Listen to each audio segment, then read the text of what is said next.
pag uuwi kami is apektado kami at botante din kami. And ang laki-laki talaga kasi ng pagkakaiba nung panahon pa ni Tatay Digong at sa panahon ngayon. Objective lang naman talaga dito sa event na to is to inform Filipinos in Japan, not only in Japan but all over the world about the current situation in the Philippines. Na to amplify collective voice against the oppression of the current administration. Unity so kailangan suportahan. Pinagbigyan naman natin, but hindi talaga wala talaga sa tama, wala talaga sa hulog. Well, definitely, marami talaga ang marami yung nagparehistro sa atin to join, and then mas marami pang darating sa Saturday kasi others don't know how to register online. So, meron tayong mano-mano na gagawin by Saturday. Agahan lang po nila ang pagpunta po sa venue. Ma'am, ba't po ba nakapagpasya ang mga Pinoy dyan sa Japan na dalhin po ang maisog movement mula po sa Pilipinas? Meron po mga paggalaw sa Europa. Recently po, matagumpay yung kanilang event sa USA, sa New York. Ngayon naman po, dyan sa Japan. Yes, we just realized, paano ba, ano ba magiging ambag namin bilang simpleng mamamayan sa bansa natin. Now, we are living here in Japan. We are not in the Philippines, but we are totally affected. Dahil unang-una, nandyan pa ang kamag-anak natin, nakatira sa Pilipinas. And then, kami bilang OFW, mga residente sa iba't ibang bansa na nakatira ngayon, pag uuwi kami, is apektado kami at botante din kami. And ang laki-laki talaga kasi ng pagkakaiba nung panahon pa ni Tatay Digong at sa panahon ngayon.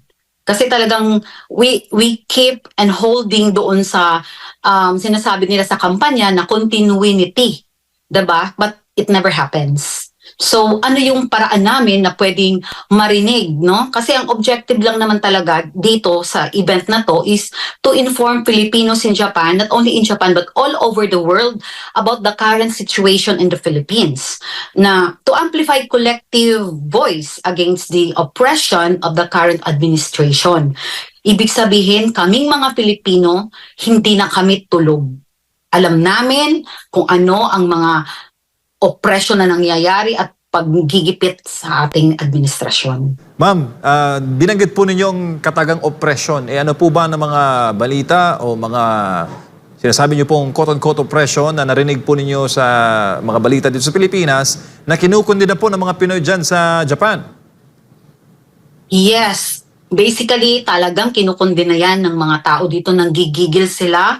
Marami akong nakakausap, marami akong nakakausap talaga na yan, yung mga nakita niya sa picture ngayon, kami yung nag-kick off kay Tatay Digong dito. Organization yan ng the Boenos United Supporters in Japan.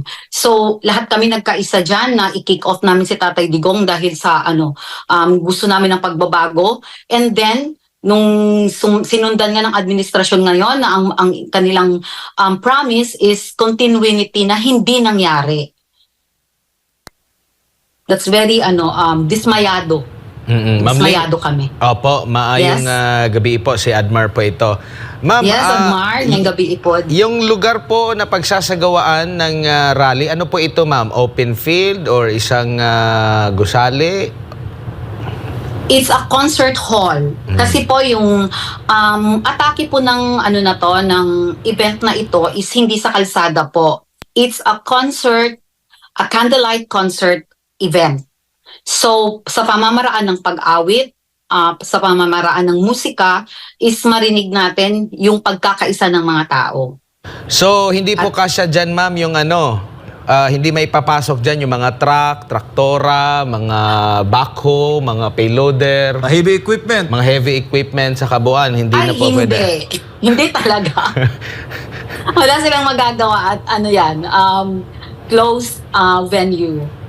Okay, ma'am, gaano kalayo yung mismong venue? Sa iba pang mga kabisera or sa iba pang mga malalaking syudad dyan po sa Japan, and as far as saan po yung mga nagpahayag ng kanilang pagnanais na makapunta dyan? Accessible ba yan?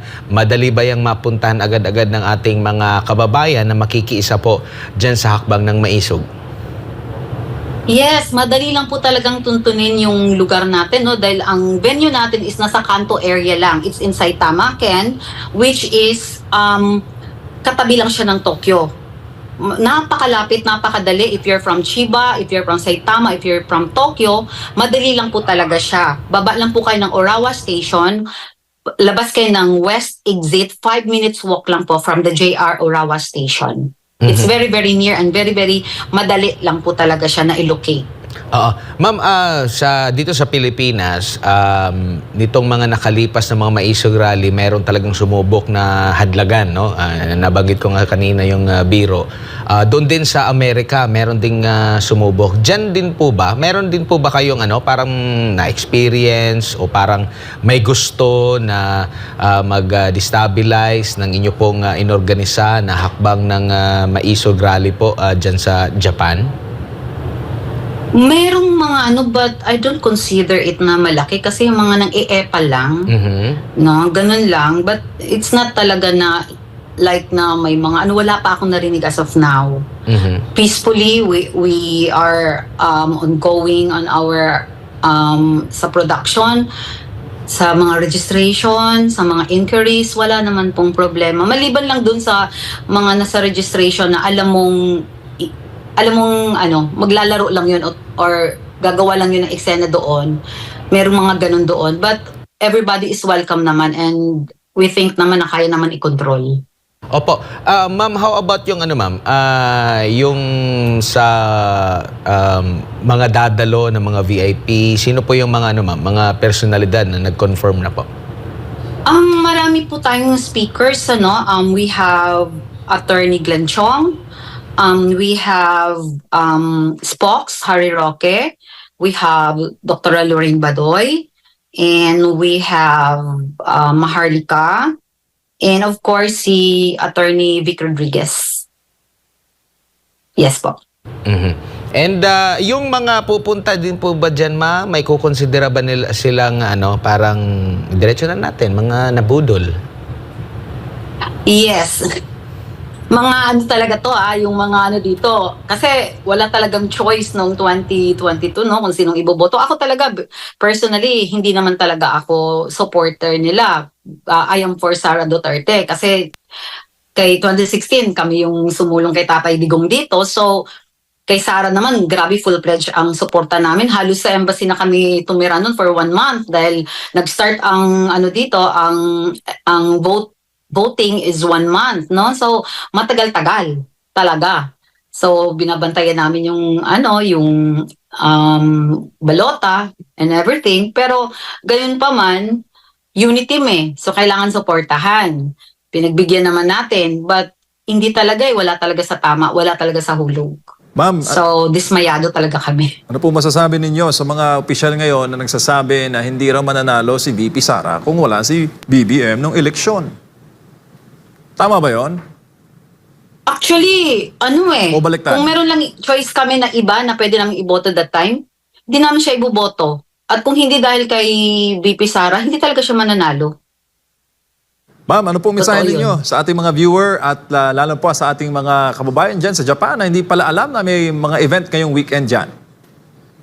Sa lahat po ng mga kababayan natin dito sa Japan, please po magkaisa po tayo na join po tayo sa event natin. We call it Mamuhayng Malaya Pilipinas, in celebration na rin po sa ating Independence Day. Please join us at makiisa tayo para marinig po ang ating boses.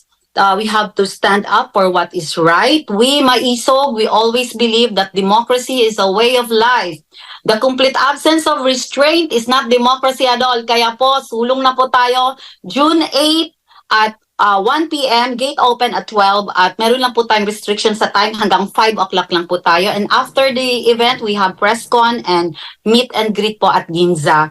Any information po, kung meron kayong inquiry, just message me po or doon mismo sa TAPS. May